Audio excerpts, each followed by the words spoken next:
Hello everyone, আসসালামু আলাইকুম। This is me Israt Jahan and welcome back to my the videos. আজকে হচ্ছে super গ্লে দিয়ে বার্গার মেক করবো।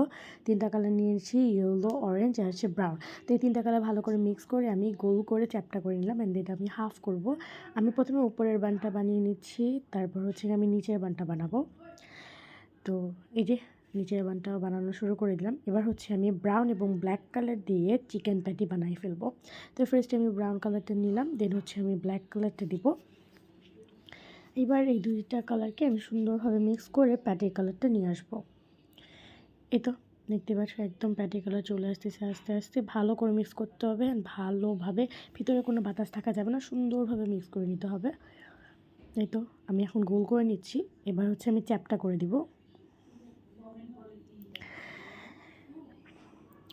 এবার আমি ছুরির সাহায্যে এই প্যাটিটার ভিতরে একটু ডিটেলস করিয়ে দিচ্ছি, জানি মনে হয় যে এটা চিকেন প্যাটি, অ্যান্ড এটার ভিতরে যেন মশলা ঢুকেছে সেরকম একটা ডিজাইন করে দিচ্ছি। আমি সুন্দর করে ফোটা ফোটা ফোটা ফোটা দিয়ে দিচ্ছি অনেকগুলো, যে পুরো একটা প্যাটির দিতে দিতে।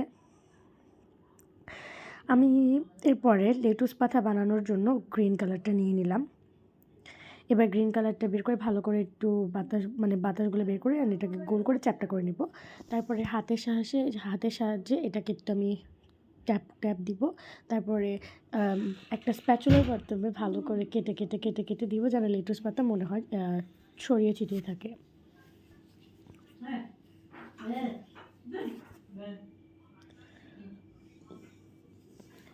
এবার আমি একটু ডিজাইন করে নিচ্ছি। তারপর আমি ইয়েলো কালার চিজ বানানোর জন্য দিয়ে দিলাম, গোল করে নিচ্ছি, গোল করে চ্যাপটা করে দিচ্ছি। তারপরে এটাকে আমি স্কোয়ার করে কেটে নিব। তারপর আমি স্কোয়ার করে কেটে নিচ্ছি ভালোভাবে। আমি বার্গার বানানোটা দেখাতে পারলাম না, পুরোপুরি রেডি করতে পারিনি, বিকজ ক্যামেরাটা অফ হয়ে গিয়েছিল, আমি জানিও না। তো এখন হচ্ছে আমি হোয়াইট কালার দিয়ে উপরে তিলা দিয়ে দিচ্ছি, যেন একদম রিয়েল বানের মতো দেখা যায়। তো এই তো আমার বার্গার রেডি হয়ে গেছে। আজকের ভিডিওটা এই পর্যন্ত। আল্লাহ হাফেজ।